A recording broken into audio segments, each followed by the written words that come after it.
Join us now for Education Matters, a weekly look at the real people and real stories in education across North Carolina. Welcome to another episode of Education Matters presented by the Public School Forum of North Carolina. I'm your host, Keith Poston. This week we have a special guest in our first interview segment, State Treasurer Dale Folwell. We're going to talk with Treasurer Folwell about state employee benefits, which of course affect teachers and all other public school employees. We're also going to talk school infrastructure needs, buildings, classrooms, both with Treasurer Folwell and representatives from the state school boards and county commissions. Lots of big topics for the show today.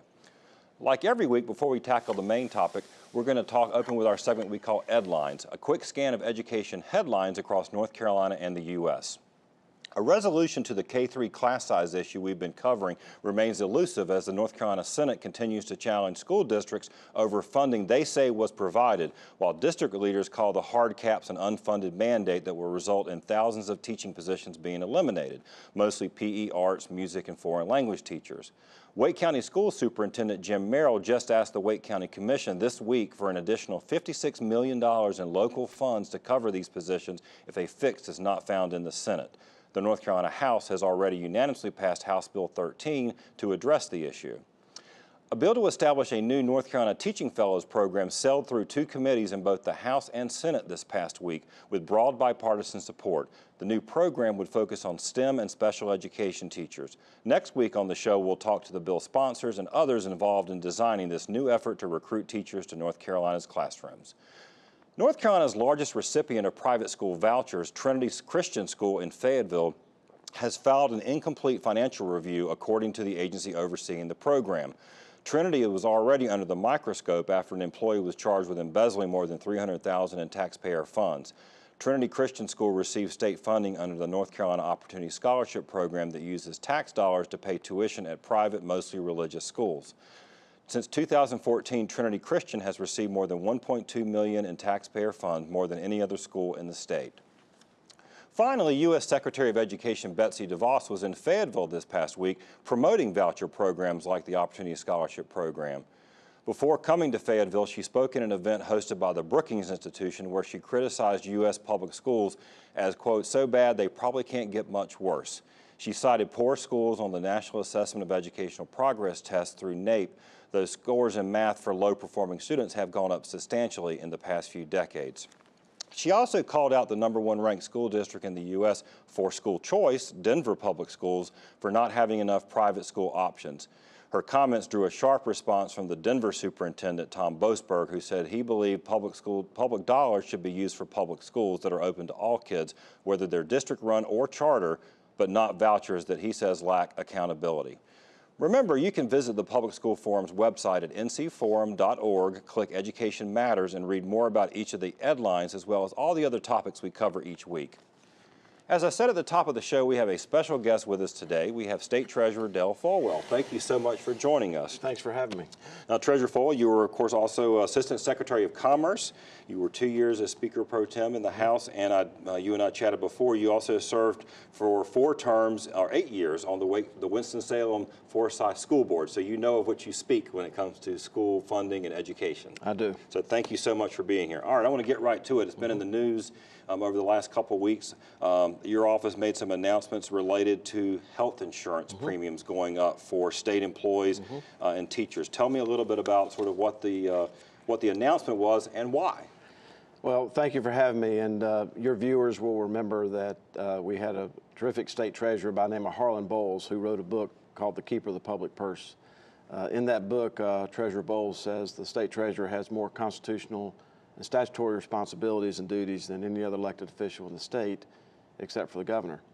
The reason I think that's important to your viewers is that next to a person's faith, their family, and their health, in many instances across North Carolina, the state pension plan and the state health plan are the 2 most important things in their life. Right.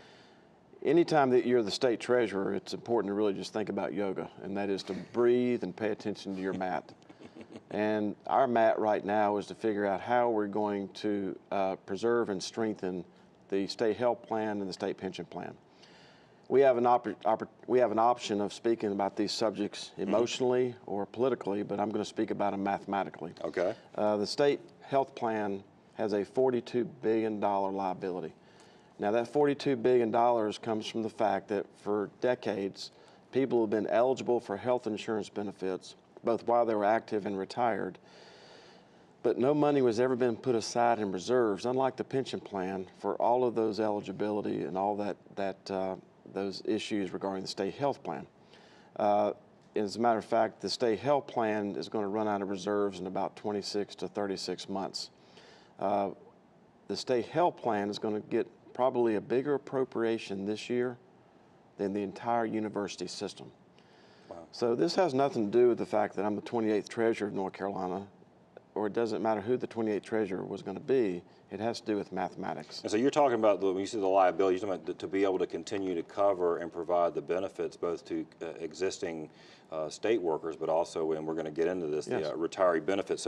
So just for our viewers, what was announced, that the state has traditionally had a no premium plan option, which is correct, going away. It'll be now $25 a month. And then I guess the 80-20 plan, folks who are now, we've all learned more about insurance over the last few years than maybe sure, we ever cared to, is going to be going up, about tripling, I think, in cost from 15 to 50, somewhere along there. correct. Okay.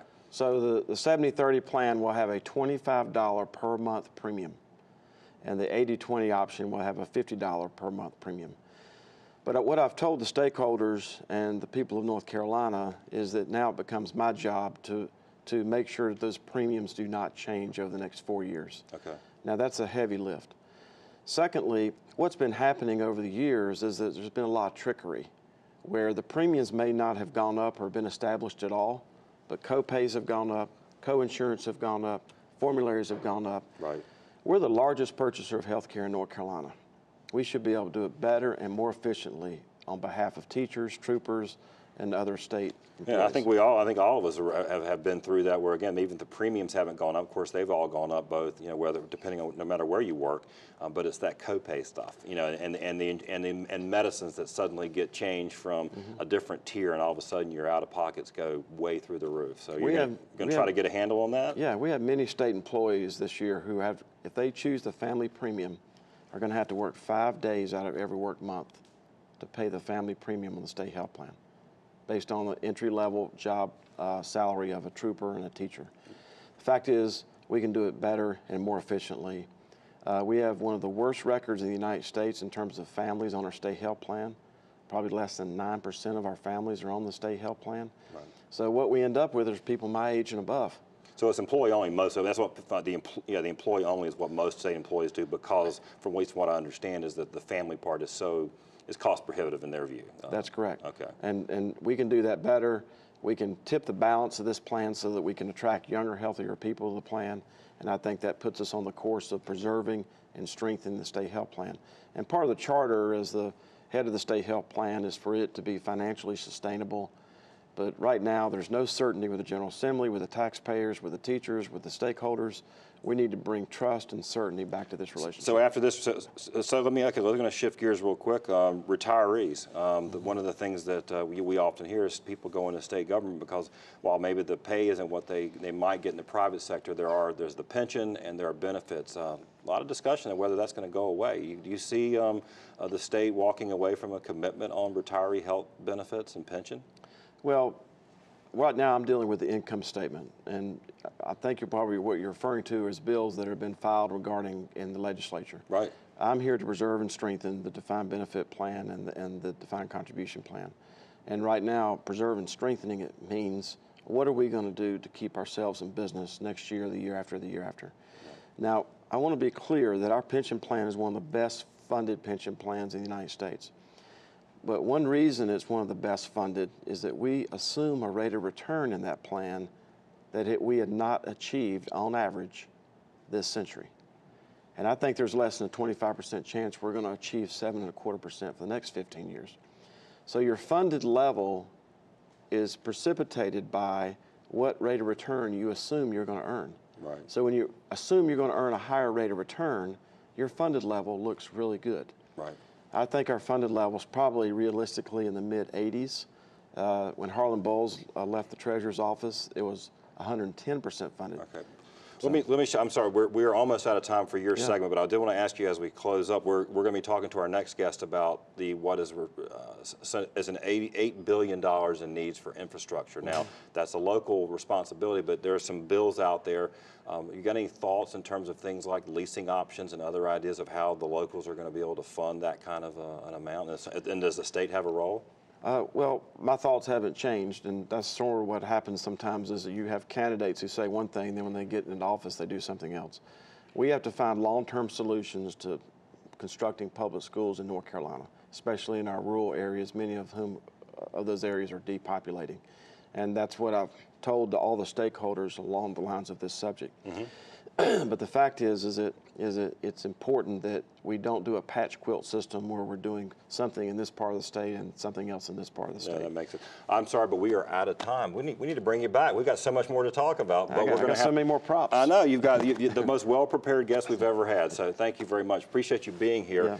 Before we go to break, see if you can answer this question. When the North Carolina lottery began in 2006, 40% of the proceeds were dedicated to local school construction needs. What percentage of lottery proceeds go to school construction today?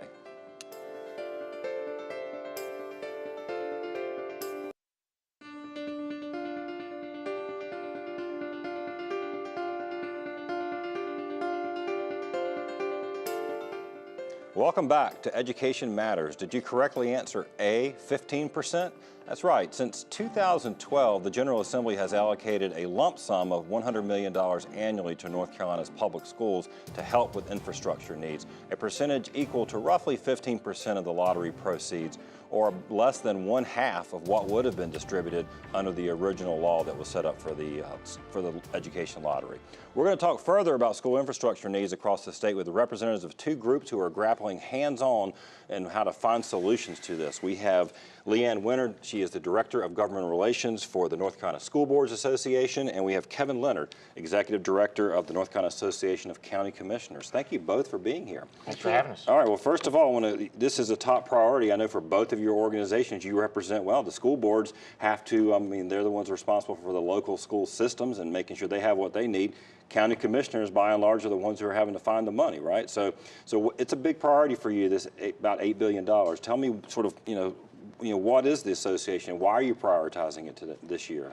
Well, traditionally, the state has given money, a substantial amount of money for school construction every 10 years. It's been about 20 years now since the last big bond issue, which was 1996. Right. And so we've been working on a package that includes some infusion of dollars through a significant bond issue, and then some long-term solutions. So hopefully we will not get back in the same situation again. And that's what the treasurer was, at the end, he really sort of said we really need something that's more sustainable, more long-term.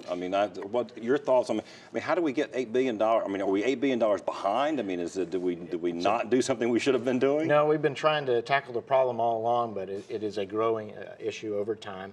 So we represent all 100 counties, and our county commissioners across the state have asked us to make this our top priority, just like the School Boards Association, because we're on the edge of a crisis of school construction.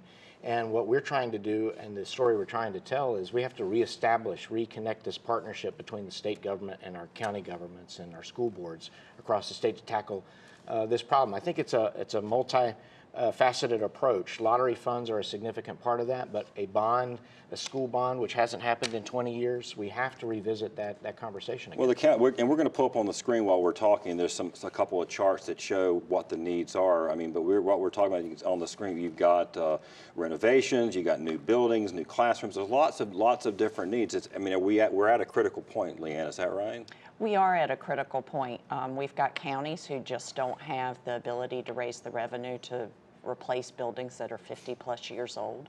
We have urban communities that are growing substantially and thus need to put new buildings online and don't have the tax base to be able to support the growth that is happening in their communities. Right, and Kevin, you know this, but our organization, the Public School Forum, we've tracked the issues of like local school finance, and we know that a lot of counties just don't have the revenue base. Even though they may tax at a higher rate than a county like a Wake or Mecklenburg, they just can't raise the kind of funds that the capital needs are, right? Correct. That's absolutely correct. Leanne's right, and that's, I think, highlights why we have to approach this from different angles. So a bond targeted to certain counties, to all counties at different levels. We also are advocating for sales tax flexibility. There are various sales tax articles that already exist that we could change that would help maybe some of those counties that are dealing with, they can't keep up with the need because the students are coming in so fast. Whereas the lottery dollars, which there's a bill in the Senate sponsored by Senator Harry Brown that would target Tier 1 and Tier 2 counties, and we could tackle those problems. And as he has said, if you tackle that problem in one of those counties, you've solved that problem for maybe 50 years because you've solved that issue. But these other places need that flexibility. Those other larger growing counties need that flexibility as well. So, Liam, what are the school boards telling you? What are they? A bond? That's something they think is sort of a big infusion. I think there's been some discussion about a $2 billion approximately bond issue. 1.9. Okay. They're very supportive of that. They really want a package. They want that infusion now, so that they can go ahead and kind of kickstart the construction statewide, and then to make sure that we've got these solutions like the sales tax, additional lottery proceeds, to make sure that going forward, once we get through the expenditure of the bond funds, that we would be able to sustain the progress that we have made and not end up back in this situation again. Now, there's been some other proposals. I know there's at least one bill that was filed last year, and another one I think that's floating around. Sounds like it's a lease, basically. It's a way to maybe get some money in through some longer-term leases. Is that something that your organizations have looked at? Do you think it's a good idea to sort of get into this notion of leasing? We have looked at that bill. We have some concerns on the length of term of that lease, and so we're working with the bill sponsors and the folks the stakeholders in that to talk about that. If I may go back to the sales tax piece just a bit, because I want to be very clear about that we're not talking about new taxing authority here. This is sales tax that are already on the books. The authority already exists there, and I just think it's important to highlight that what we're advocating for is not increasing a new tax on that. It's taking that existing authority and broadening out the purpose of it and giving that flexibility to the county to say we're going to target this tax towards public education or public school construction. Right. And so I think it's an important thing to mention. Now, you mentioned about the growth. I mean, there's some demographic changes and sort of population trends that are kind of driving this too, right? And in terms of when students come in. So how does that affect the facility needs? Well, I think this goes back to, and I'd be interested to hear from Leanne on the same point, that it goes back to us for, we represent all the counties in the state, and they all have different challenges. You have a smaller county who may be losing population. They need to repair what they have or build that one high school that they need and consolidate that school. They're facing, those are tough challenges for those communities to do that. But they need the partnership between the state and the county government, which, by the way, counties are putting into operational spending to the tune of around $2.6 billion around that each year. So there's this partnership. So they've got to weigh both of those things. Well, believe it or not, we're already out of time. This is we need a whole show on this, right? We'll have you come back so we can talk a little bit more about it, because there's a lot of the long-term discussion needs to happen, and it's something that's we're not going to fix this session, but we can get a good start on it. So, but thank you both for joining us here today, and we'll continue this conversation on another show. After the break, this week's Leadership Spotlight.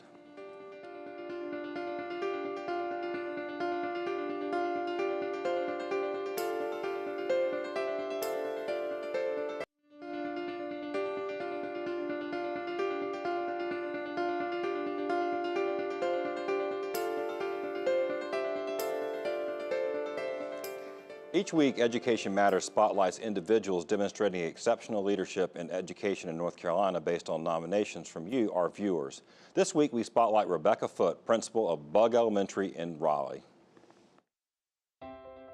Leadership Spotlight is presented by the NC STEM Center, strategies that engage minds. Bug is an amazing school, and we have almost 500 students from the local community. Some of them live very close to the school, some are magnet students, but all of them are very precious to us, and for every one of them, we want to provide a personalized education. By being a magnet school, we have an influx of resources, we have ties to the community, we personalize their learning so that they can demonstrate their learning, and they can really get excited. For many years, we've been a creative arts and sciences school, and with that theme, we've been able to really focus on the multiple intelligences of our children. We have students that are great writers, great speakers. We have students that can dance, can sing.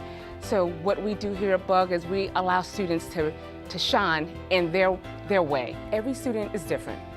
We treat them as individuals. We look at each child in order to determine what they need. We have the fabulous opportunity to change our magnet theme. We're very excited that we'll be the Center for Design and Computer Science next year. It's very innovative, very forward-thinking, just very relevant for our students in 2017. And they're going to have not only the rigorous thinking ability, but tremendous communication skills and technology skill. All children will have the opportunity to be involved in coding and robotics. We'll have innovation labs so that we'll have the very best technology with 3D printers and other resources, maker spaces, and ways for kids to really be on the cutting edge. The world is changing. In 2017, they need different skills than what they needed several years ago. So it's not about what the students can memorize and know, but it's how they can access information, how they can share it, how they can work with one another, and truly how they can be adaptable, because their world will be changing, not only in the next few years, but as they become adults and face the world.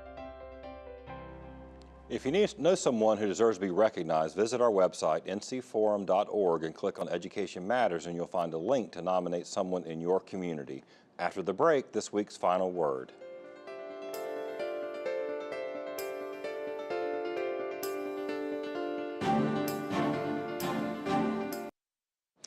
We covered two topics affecting public education in North Carolina: state employee benefits and the need to invest in school infrastructure.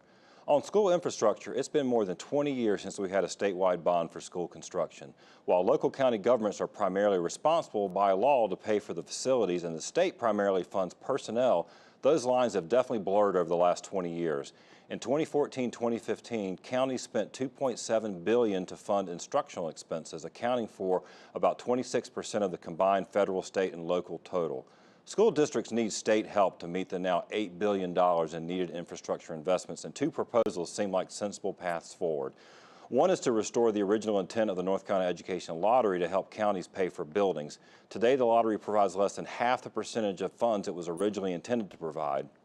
The other is a solid proposal, is a new statewide bond initiative that could raise just under $1.9 billion for schools, providing a much-needed cash infusion in a cost-effective and reliable way.